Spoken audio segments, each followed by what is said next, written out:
Hello students, in this video we'll discuss chapter number 7 The Great Uprising।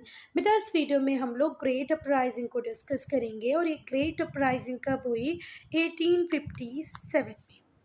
ठीक है, हम लोगों ने लास्ट वॉर पढ़ा था बैटल ऑफ बक्सर, वो कब हुआ था 1764 में। तो लगभग 90 साल बाद ऐसा क्या हुआ कि हम लोगों ने ग्रेट अपराइजिंग की। ये जो ग्रेट अपराइजिंग हुई इसके पीछे के क्या रीजंस थे वो हम इस चैप्टर में डिस्कस करेंगे। पर पहले आप लोग ये बात ध्यान से समझ लो कि इस ग्रेट अपराइजिंग को अलग अलग हिस्टोरियंस अलग अलग नाम देते हैं। कुछ हिस्टोरियंस इसे रिवोल्ट ऑफ 1857 कहते हैं। क्या कहते हैं? Revolt of 1857। कुछ हिस्टोरियंस इसे फर्स्ट वॉर ऑफ इंडिपेंडेंस कहते हैं। क्या कहते हैं? First war of independence. कि भाई इंडियंस पहली बार अपने लिए खड़े हुए, आज़ादी की बात उन्होंने की। First war of Indian independence भी कहते हैं ग्रेट अपराइजिंग को। तीसरा नाम जो ब्रिटिशर्स का बहुत फेवरेट है, ब्रिटिशर्स इसे तीसरा ही नाम देते हैं, वो है सिपॉय म्यूटनी। ब्रिटिशर्स कहते हैं ये कोई फर्स्ट वॉर ऑफ इंडिपेंडेंस नहीं था, ये तो क्या थी? सिपॉय म्यूटनी थी। तो क्या रीजंस थे इस ग्रेट अपराइजिंग के पीछे, वो हम इस चैप्टर में डिस्कस करेंगे। इस अपराइजिंग का रिजल्ट क्या हुआ वो भी हम इस चैप्टर में डिस्कस करेंगे। बेटा यहाँ पर बात हो रही है 19th सेंचुरी की। तो 19th सेंचुरी वो पीरियड है जो 1801 से स्टार्ट होकर 1900 पे ख़त्म होता है। अब यहाँ पर मिड लिखा हुआ है, मतलब हम 1850s की बात कर रहे हैं। तो 1850s तक जो ब्रिटिश थे वो सुप्रीम पॉलिटिकल पावर बन चुके थे इंडिया में। एक बहुत बड़ा इंडिया का पार्ट था जिसके ऊपर ब्रिटिश डायरेक्ट एडमिनिस्ट्रेशन कर रहे थे, है ना। Political influence, political dominance Britishers का इंडिया का इस्टेब्लिश हो चुका था 1850s तक। वो इंडिया के एक बहुत बड़े पार्ट पे रूल कर रहे थे। बहुत सारे जो इंडियन रूलर्स थे उन्होंने ब्रिटिश सुप्रीमेसी को एक्सेप्ट कर लिया था। बेटा बैटल ऑफ प्लासी 1757 में हुआ, बैटल ऑफ बक्सर 1764 में हुआ। इन दोनों वॉर को देखने के बाद कोई भी इंडियन किंग सीधे सीधे ब्रिटिशर्स से लड़ने को रेडी नहीं था, क्योंकि उसे पता था कि जब बंगाल हार सकता है, 3 राजाओं की कंबाइंड आर्मी, दिल्ली की, अवध की, बंगाल की, ये ब्रिटिशर्स से हार सकती हैं, तो हम तो ब्रिटिशर्स से जीत नहीं सकते। पर इसी बीच लगभग 80-90 सालों के बीच में कुछ ऐसा होगा बेटा कि हम 1857 में फिर खड़े होंगे ब्रिटिशर्स से लड़ने के लिए। जो मुगल एम्पायर था वो एग्जिस्ट करता था, पर वो सिर्फ नाम मात्र के लिए। ठीक है, कोई ज़्यादा पॉलिटिकल पावर अब मुगल एम्पायर के पास बची नहीं थी, पर मुगल एम्पायर एग्जिस्ट कर रहा था। और एम्परर कौन थे? बहादुर शाह जफर। ठीक है, ना ही तो इनके पास कोई टेरिटरी बची थी, ना ही तो कोई पावर था, पर मुगल एम्पायर एग्जिस्ट करता था।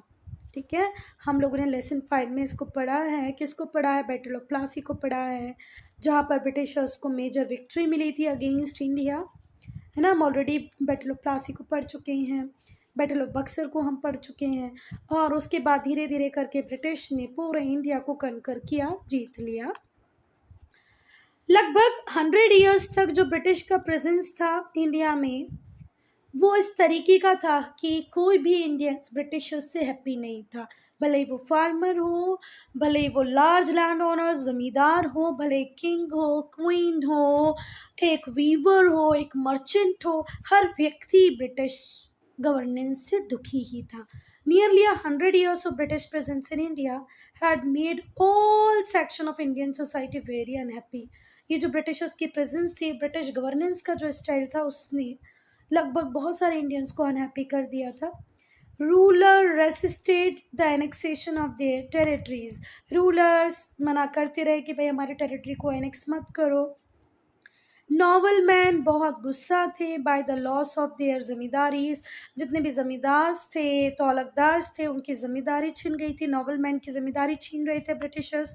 जो पेजेंट्स थे वो अपने एक्सप्लॉयटेशन को बहुत ज़्यादा हेट कर रहे थे कि भैया ये जो रेवेन्यू कलेक्शन का सिस्टम बनाया है इससे हमारा एक्सप्लॉयटेशन हो रहा है। और इसी वजह से वो ब्रिटिशर्स से नफरत करने लग गए थे कि भाई हमारे इंडियन रूलर्स भी थे, वो भी रेवेन्यू कलेक्ट करते थे, पर उनका रेवेन्यू कलेक्शन सिस्टम ऐसा बिल्कुल भी नहीं था जैसा आपने बनाया है। आप तो सिर्फ और सिर्फ हमें एक्सप्लॉइट किए जा रहे हैं। तो किसान परेशान है, ज़मींदार परेशान है, जो ट्राइबल पीपल हैं उन्हें भी डर लगा रहता था कि किसी भी दिन ब्रिटिशर्स हमारे लाइवलीहुड को छीन लेंगे। और ब्रिटिशर्स ने फॉरेस्ट लॉज बना के फॉरेस्ट को 3 कैटेगरीज में डिवाइड करके आधे फॉरेस्ट को प्रोटेक्टेड फॉरेस्ट कह दिया, आधे को रिजर्व कह दिया, आधे को कहा कि ये विलेज फॉरेस्ट है। विलेज फॉरेस्ट में बेचारे हमारे ट्राइबल कम्युनिटी को कुछ मिलता ही नहीं था। तो ट्राइबल्स भी हमेशा डरते रहते थे कि एक दिन जल्दी ही ऐसा आएगा कि हमारी लाइवलीहुड छिन जाएगी। जो हमारे क्राफ्ट पर्सन थे वो भी बहुत ज़्यादा परेशान थे, क्योंकि ब्रिटिशर्स की जो इकोनॉमिक पॉलिसीज़ थी वो बहुत ज़्यादा अनफेयर थी, जिससे हमारे क्राफ्ट पर्सन ग्रेजुअली अपने लाइवलीहुड को लॉस करते जा रहे थे। उनका लाइवलीहुड उनसे छिनता जा रहा था, क्योंकि अब इंडिया में ब्रिटिश मेड गुड आने लग गया था। इंडियन ट्रेडर्स को, क्राफ्ट पर्सन्स को ब्रिटिश मेड गुड से कॉम्पीट करना पड़ रहा था। अब चल ये तो हो गए, पर बेटा जो सिपाही थे, सिपाही मतलब जो लोग मिलिट्री में, आर्मी में थे, वो लोग भी बहुत ज़्यादा गुस्से में थे। किससे? ब्रिटिशर्स से। क्यों गुस्से में थे? क्योंकि ब्रिटिश पॉलिसीज़ ऐसी थी बेटा कि जो ब्रिटिश ऑफिशियल्स होते थे उन्हें ही हायर पोस्ट पे रखा जाता था। ब्रिटिश सोल्जर्स को ही हायर पोस्ट दी जाती थी, हमारे इंडियन सोल्जर्स को हायर पोस्ट नहीं दी जाती थी। तो जो सिपाही थे, जो ब्रिटिश आर्मी के बैकबोन थे, वो भी बहुत नाखुश थे, अनहैप्पी थे, क्योंकि ब्रिटिश ऑफिसर्स उन्हें भी अनफेयरली ट्रीट करते थे। तो बेटा ये जो डिफरेंट सेक्शंस थे सोसाइटी के, जो बहुत ज़्यादा अनहैप्पी थे, उन्होंने अपने एंगर को एक्सप्रेस किया थ्रू प्रोटेस्ट, थ्रू रिवोल्ट्स। 1857 से 1856 तक बहुत सारे रिवोल्ट हुए, छोटे छोटे छोटे छोटे छोटे, जो हम टेबल 71 में अभी पढ़ेंगे। ये जो प्रोटेस्ट थे वो सिर्फ लोकलाइज्ड रहे, मतलब अगर आपके एरिया में हो रहा है तो आपके लोगों तक लिमिटेड रहा, मेरे एरिया में हो रहा है तो मेरे लोगों तक लिमिटेड रहा, ठीक है। और क्योंकि ये एक पर्टिकुलर एरिया तक लिमिटेड था तो ब्रिटिशर्स इजीली इसे सप्रेस भी कर देते थे, है ना। देखो 2, 10, 20 लोग किसी रिवोल्ट के लिए खड़े होंगे, ब्रिटिशर्स फटाफट अपनी वॉरफेयर मशीनरी के थ्रू उन्हें सप्रेस कर देगी। Now causes of uprising. अब ऐसा क्या हुआ कि 1857 में एक मेजर अपराइजिंग हुई, उसके क्या कारण थे, रीज़न थे, अब हम उनको डिस्कस करेंगे। जो बिगेस्ट चैलेंज ब्रिटिश अथॉरिटी को मिला वो आया कब? 1857 में। इस साल में जो लोग थे इंडिया के वो खड़े हुए ब्रिटिशर्स के अगेंस्ट में। ये जो अपराइजिंग थी ये कल्मिनेशन था। कल्मिनेशन मतलब इकट्ठा होना। क्या है, किसका इकट्ठा होना था? ग्रीवियांसेस का। हमारा फार्मर परेशान है, हमारे किंग परेशान है, हमारे प्रिंस परेशान है। वो व्यक्ति जिन्होंने सब्सिडरी अलायंस परेशान किया वो भी परेशान है, झांसी की रानी भी परेशान है, तात्या टोपे भी परेशान है, हमारी ट्राइबल कम्युनिटी भी परेशान है, किसान तो बहुत ज़्यादा ही परेशान है, सिपाही भी परेशान है। तो ये जो सारे लोगों की परेशानियां थी उनका कल्मिनेशन था बेटा 1857 का रिवोल्ट।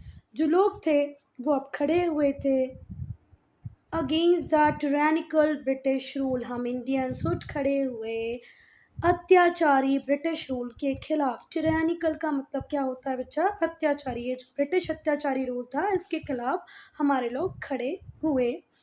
किसमें? 1857 के अपराइजिंग में। और ये एक तो ग्रीवियांसेस नहीं थी, एक तो प्रॉब्लम नहीं थी, बहुत सारी प्रॉब्लम का कल्मिनेशन था।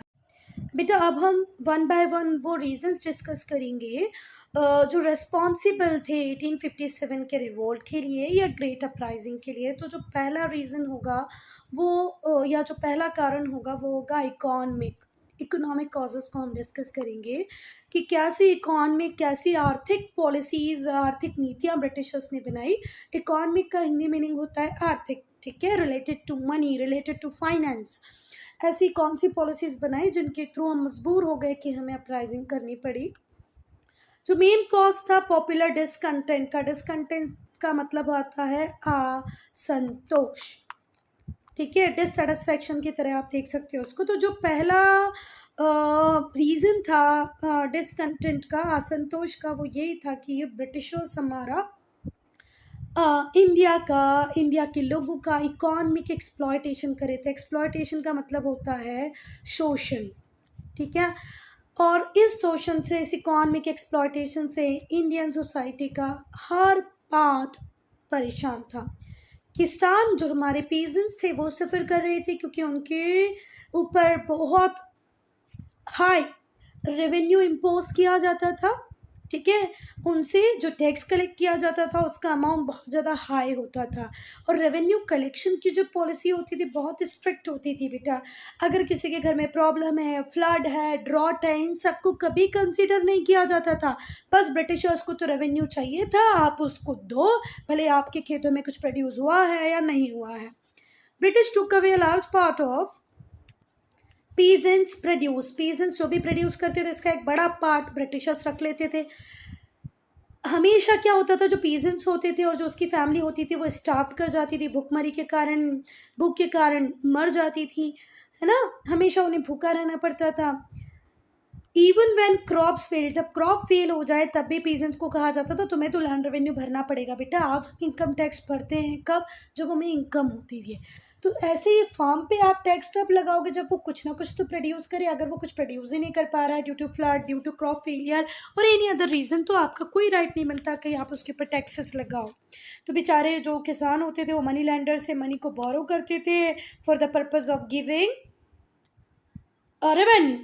अगर वो रेवेन्यू बराबर टाइम पे नहीं कर पाएंगे तो भी उनकी ज़मीन उनसे ले ली जाएगी। अगर वो मनी लेंडर से लोन ले लेते हैं और उसको बराबर टाइम पे नहीं कर पाते हैं तो जो ज़मींदार है, जो मनी लेंडर है, जिससे किसान ने उधार लिया, वो उसकी ज़मीनों पे कब्जा कर लेगा, उसकी ज़मीनें ले लेगा। वंस रेंडर्ड लैंडलेस, और एक बार वो लैंडलेस हुए तो उनका जीवन बहुत ही कठिनाइयों से भर जाएगा। वो सरवाइव नहीं कर पाएंगे, उनके लिए बहुत टिपिकल हो जाएगा सरवाइव करना। तो ये तो थी किसानों की परेशानी। अब हमारे जो आर्टिशंस थे और जो क्राफ्ट पर्सन थे वो भी बहुत ज़्यादा परेशान थे। उनकी लाइफ को तो कम्प्लीटली रियून कर दिया था किसने, अनफेयर कंपटीशन ने। जो ब्रिटिश गुड थे वो मशीन से बनते थे, तो फिर सी बात है हैंडमेड गुड और मशीन गुड को कंपेयर करेंगे तो कहीं ना कहीं फिनिशिंग आपको मशीन गुड में ज़्यादा मिलेगी। और मशीन से बन रहा था गुड, मास प्रोडक्शन हो रहा था ब्रिटेन में। अच्छा, ये बात थोड़ा सा गलत हो जाएगा कहना कि हमेशा मशीन मेड गुड अच्छा होता है, हाथ से बना गुड अच्छा नहीं होता है। हाथ से बना गुड बेटा यूनिक होता है, पर अगर हम कॉस्ट को कंपेयर करें तो हाथ से बने गुड की कॉस्ट थोड़ी सी ज़्यादा होती है as compare to money made good, machine made good. Money made good नहीं, मशीन मेड गुड, क्योंकि मशीनों से जो गुड बनता है बच्चा वो मास प्रोड्यूस होता है, वो ज़्यादा क्वान्टिटी में प्रोड्यूस होता है और इस वजह से उसकी जो कॉस्ट होती है वो क्या हो जाती है, कम। पर जो इंडियन क्राफ्ट पर्सन्स थे वो अभी भी हाथों से गुड को बना रहे थे, तो जो कॉस्ट थी मशीन मेड गुड की वो थी थोड़ी सी कम। तो इंडिया में जो ब्रिटिश गवर्नमेंट थी वो क्या करती थी, वो ब्रिटेन से बहुत सारे गुड को इंपोर्ट कर लेती थी। इंडिया में भी रूल ब्रिटेन का, ब्रिटेन में ही बन रहे हैं अब बहुत सारे मशीन मेड गुड। तो ईस्ट इंडिया कंपनी ब्रिटेन को फ़ायदा देने के लिए बहुत सारे गुड को इंडिया में इंपोर्ट कर लेती थी और उस इम्पोर्टेड गुड पे कुछ ड्यूटी भी लगाई नहीं करती थी, जिससे हमारे इंडियंस के कंपैरिजन में, इंडियन जो गुड बना रहे उसके कंपैरिजन में जो ब्रिटिश गुड होता था वो सस्ता होता था, तो लोग सस्ते गुड को ही खरीदते थे। और इस तरीके से जो हमारी इंडियन इंडस्ट्री थी वो पूरी तरह रियून कर गई, पूरी तरह से बर्बाद हो गई, क्योंकि हम उस कॉम्पिटिशन को फेस नहीं कर पा रहे थे। अब परेशान हुई हमारी ओल्ड रूलिंग क्लास, ठीक है, क्योंकि उसे भी ब्रिटिशर्स ने डिस्प्लेस कर दिया, रॉयल पैट्रोनेज ख़त्म हो गया। तो वो व्यक्ति जो रॉयल पैट्रोनेज के ऊपर डिपेंड करते थे उनकी भी लाइवलीहुड छिन जाएगी।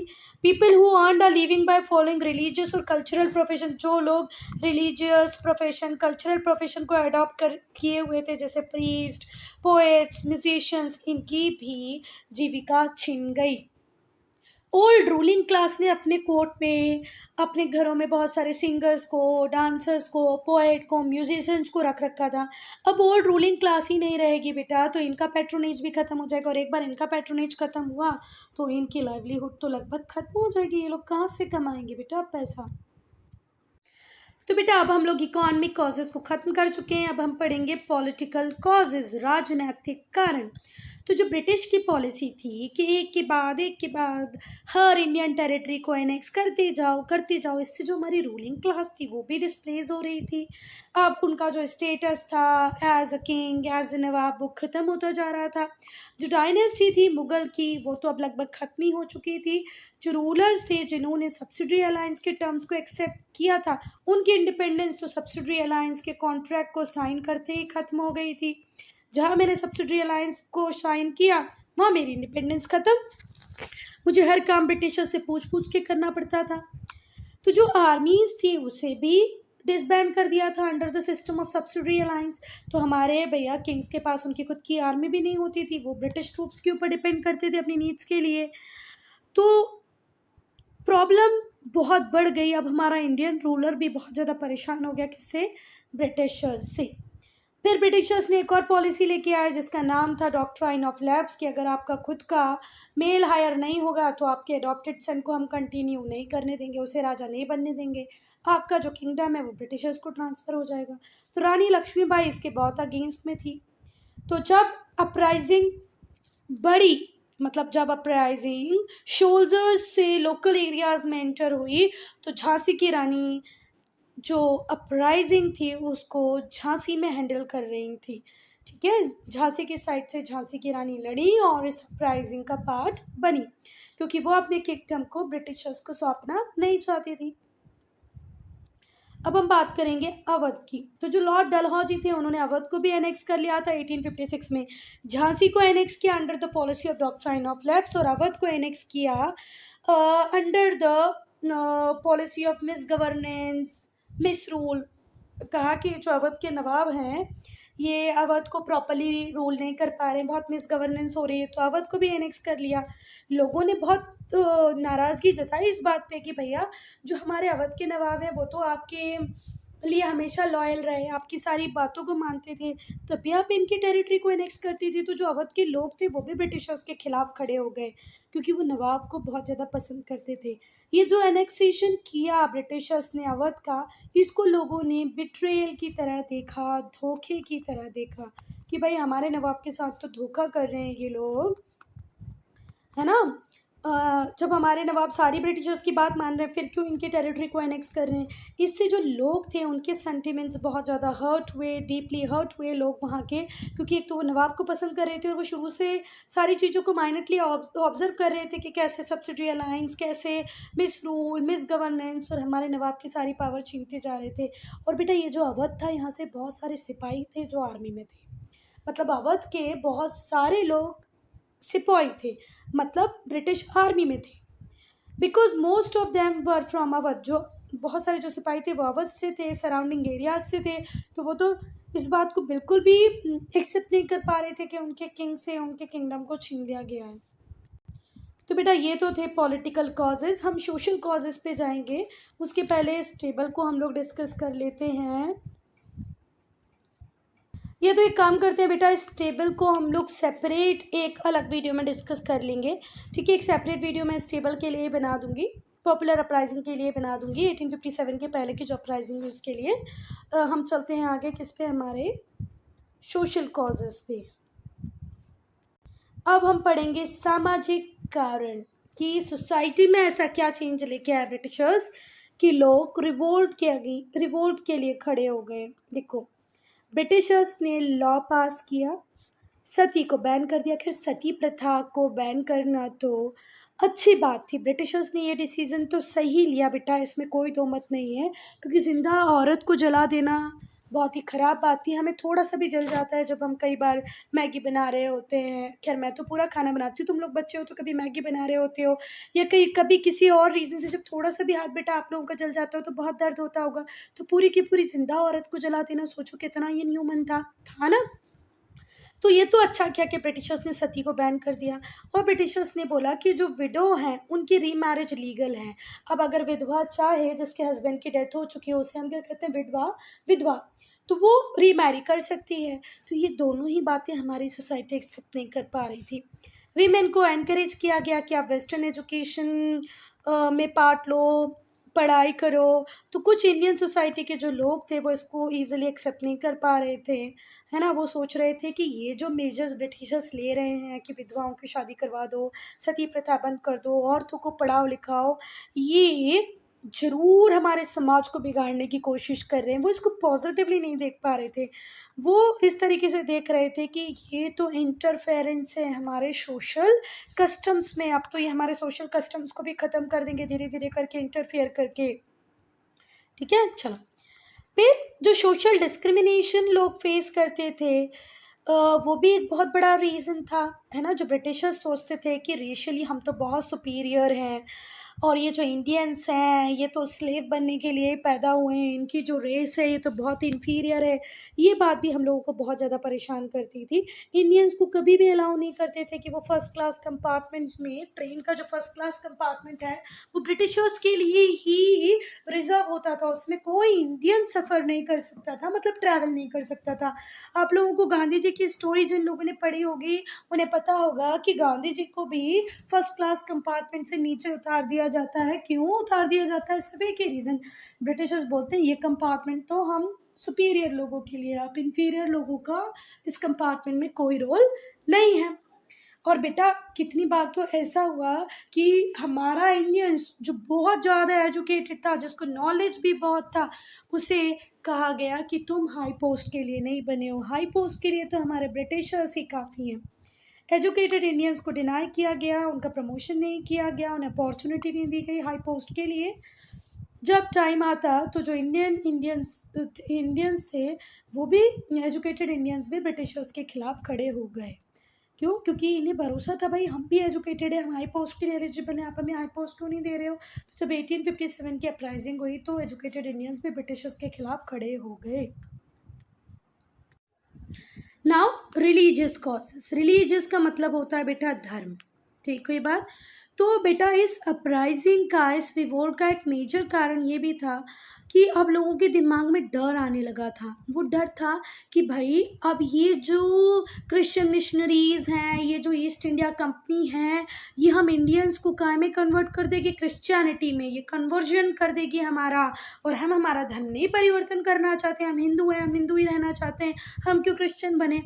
क्योंकि ये जो क्रिश्चियन मिशनरीज थी, ये बहुत एक्टिव थी इस टाइम में। क्रिश्चियन मिशनरीज अब हम भले ही कोई भी बात कह लें कि इन्होंने एजुकेशन को स्प्रेड किया, इन्होंने लोगों की सेवा की, पर बेटा सच बोलें तो क्रिश्चियन मिशनरीज के इंडिया आने का सिर्फ और सिर्फ बहुत बड़ा कारण था कि हम इंडियंस को कहाँ में कन्वर्ट कर दें? क्रिश्चियनिटी में।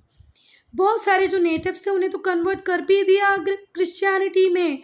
दीज कन्वर्जन वर टेकन आज प्रूव ऑफ दिस फियर। और बाकी के जो इंडियंस थे वो इसी डर में अब जिंदा थे कि भाई ये किसी भी दिन ये हमारा भी धर्म परिवर्तन कर देंगे। अच्छा, एक और काम किया ब्रिटिशर्स ने कि इन्होंने 1850 में एक लॉ पास कर दिया और इस लॉ के अकॉर्डिंग अलाउ कर दिया कि जो क्रिश्चियन हैं वो अपनी एंसेस्ट्रल प्रॉपर्टी को इनहेरिट करेंगे, भले ही वो पहले हिंदू थे और अब क्रिश्चियन बने हों।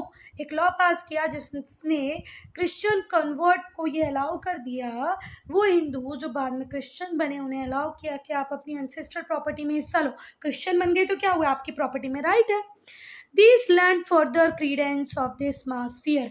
और इसकी वजह से फिर ये बात अब लोगों के दिमाग में पक्की ही हो गई कि ब्रिटिशर्स प्लानिंग के अंतर्गत ऐसा कर रहे हैं कि अगर ये क्रिश्चियन बना देते और हमें प्रॉपर्टी में राइट नहीं मिलता तो हम क्रिश्चियन नहीं बनते, तो अब हमें प्रॉपर्टी में राइट भी मिलेगा हमारे पापा की, भले ही हम क्रिश्चियन क्यों ना बन जाए। तो बाकी के जो बच्चे लोग थे जो क्रिश्चियन नहीं बने थे, वो इस बात को और सबूत की तरह देखने लगे कि अगर ऐसा नहीं है तो इनको ये लॉ बनाने की क्या ज़रूरत थी, मतलब ये तो भैया हमें क्रिश्चियन बनाना चाहते हैं, ठीक है। और इस वजह से सोसाइटी का लार्ज सेक्शन यूनाइटेड हो गया अगेंस्ट द ब्रिटिश, क्योंकि ये क्रिश्चियन बनना नहीं चाहते थे। अब हम डिस्कस करेंगे मिलिट्री कॉजेस को, ठीक है। जो हमारे सिपाही थे, जो हमारे इंडियन सोल्जर्स थे, वो भी बहुत ज़्यादा परेशान थे किससे? ब्रिटिशर्स से। ब्रिटिश ऑफिशियल्स थे। और बेटा कंपनी की जो आर्मी थी उसमें बल्क में इंडियन सोल्जर्स थे, ठीक है।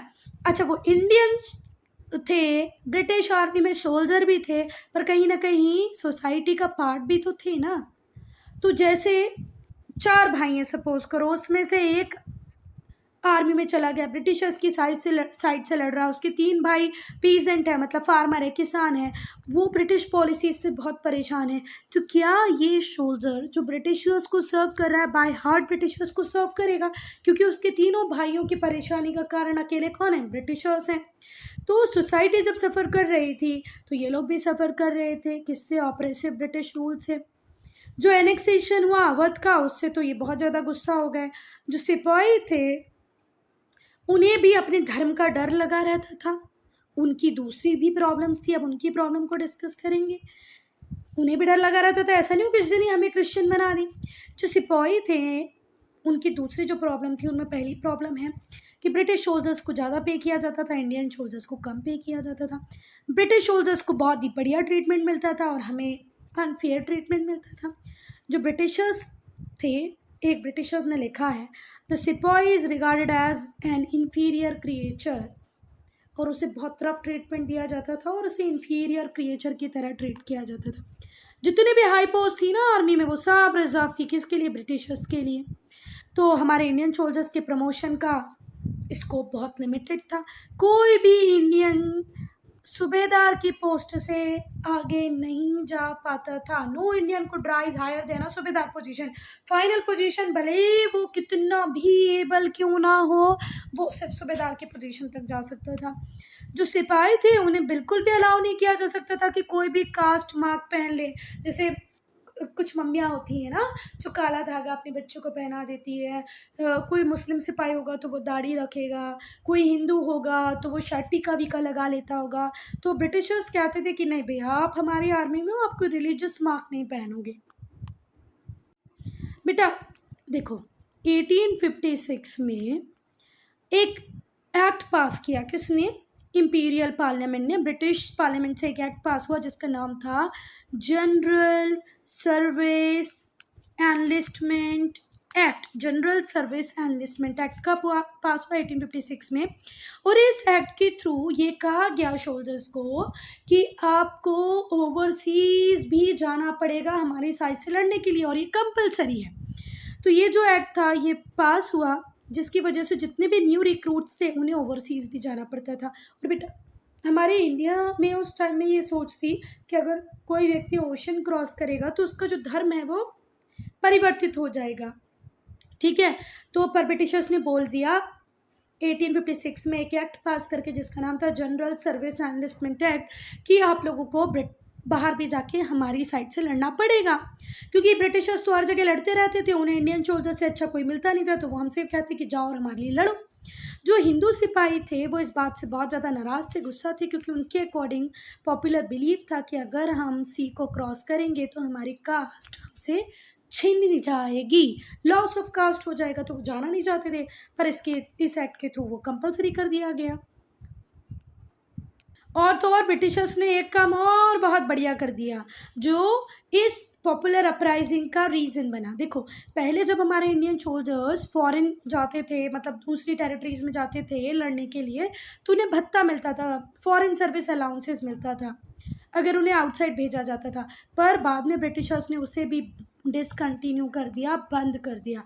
इससे लोग और नाराज़ हो गए, एक तो हम हमारा धर्म भी ख़त्म कर दें और हमें कोई पैसा भी ना मिले।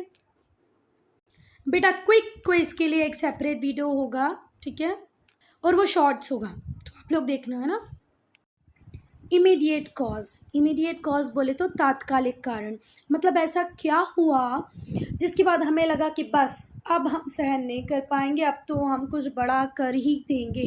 तो इमीडिएट कॉज क्या था वो अब हम पढ़ेंगे। देखो डिसकंटेंटमेंट तो हर व्यक्ति के मन में था रिगार्डिंग ब्रिटिश रूल, कोई भी ब्रिटिश रूल से हैप्पी नहीं था। 1857 तक स्टेज तो तैयार हो गया था कि एक मैसिव आउटब्रेक होगा ही होगा, पर बस एक चिंगारी, एक स्पार्क की ज़रूरत थी। तो वह स्पार्क कहाँ से आई? वो स्पार्क आई राइफल कार्टेज से, ठीक है। मतलब देखो ऑब्वियस सी बात थी, कुछ ना कुछ बड़ा तो होना ही था, पर वो बड़ा होने के लिए सिर्फ ज़रूरत थी एक स्पार्क की, जिससे पूरी कंट्री जलने लग जाए, लपटें आ जाए। पर ऐसा कुछ मिल नहीं रहा था, पर फाइनली वो हमें मिल गया, किसके फॉर्म में? राइफल कार्टेज के फॉर्म में, जिसने स्पार्क दे दी, वो चिंगारी दे दी। ग्रीस्ड कार्टेजेस इंसिडेंट क्या था बेटा? ये ग्रीस्ड कार्टेज इंसिडेंट बहुत इंटरेस्टिंग है, ध्यान से सुनो। एक नई राइफल ब्रिटिशर्स ने इंडियन आर्मी में इंट्रोड्यूस कर दी, जिसे इंडियंस को भी यूज़ करना था। किसकी साइड से? ब्रिटिशर्स की साइड से, ठीक है, क्योंकि आर्मी तो कौन ही रन कर रहे थे उस टाइम हमारे इंडिया में? ब्रिटिशर्स। तो ब्रिटिशर्स एक नया एमिनेशन लेके आए जिसका नाम था एनफील्ड राइफल। इसे आप एनफील्ड प्रिचट राइफल भी कह सकते हैं, एनफील्ड प्रीशिट राइफल। तो जो एनफील्ड है ये इंग्लैंड से बिलोंग करता है, ठीक है, इंग्लैंड में है, एक प्लेस है। एनफील्ड क्या है? एक प्लेस है। एनफील्ड प्रेशर राइफल, जिसमें से कि ये जो इंग्लैंड है ये एक प्लेस है जहाँ पर ये राइफल बनती थी। And Pritchett was the person who had designed its bullet, और प्रीशेट वो व्यक्ति था जिसने इसकी बुलेट को डिज़ाइन किया था। फिर से ध्यान रखना कि ये जो वर्ड एनफील्ड राइफल है, इसमें से एनफील्ड तो वो प्लेस है जहाँ पर ये गन बन रही थी, और प्रीशेट वो व्यक्ति है जिसने इन बुलेट को डिज़ाइन किया। तो जो कार्टेज थी उसको कवर किया जाता था एक ग्रीस्ड पेपर से, एक रैपर होता था, जैसे हम चॉकलेट के ऊपर कैसे रैपर लगाते हैं वैसे ही इनकी जो कार्टेज थी उसके ऊपर एक ग्रीस्ड पेपर लगा हुआ था, जिसे आप रैपर भी कह सकते थे।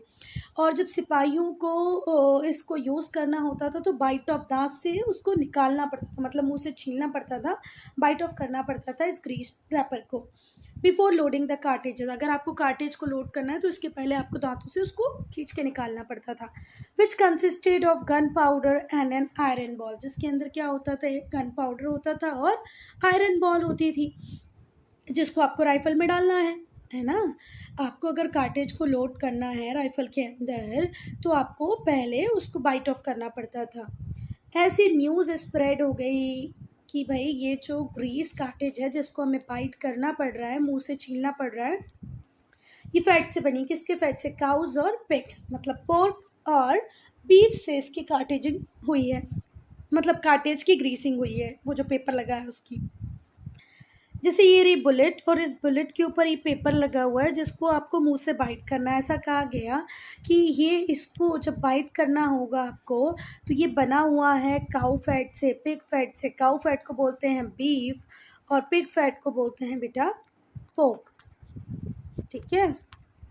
हिंदू काऊ को सेक्रेड मानते हैं इसीलिए वो उसे खाएंगे नहीं। मुस्लिम्स तो पिग को इतना डरती मानते हैं कि वो उनका नाम भी नहीं लेते हैं, तो वो कैसे उस चीज़ को च्यू कर लें, हिंदूज़ कैसे उस चीज़ को च्यू कर लें जो काऊ से बनी है, मुस्लिम कैसे च्यू कर लें जो पिग से बनी है। इसीलिए जो सिपाही थे दोनों ही कम्युनिटीज़ के, वो बहुत गुस्सा हुए। उन्होंने कहा कि भाई ये तो डिसरिस्पेक्ट है हमारे रिलीजियस सेंटिमेंट का, इन्हें पता नहीं है क्या कि गाय हमारी माता है? क्या इन लोगों को पता नहीं है हम मुस्लिम, हम सूअर का नाम लेना भी पसंद नहीं करते हैं? तो इस बात पे जो सोल्जर्स थे वो बहुत गुस्सा हुआ, उन्हें लगा कि इन लोग हमारे रिलीजियस सेंटिमेंट को हर्ट करना चाहते।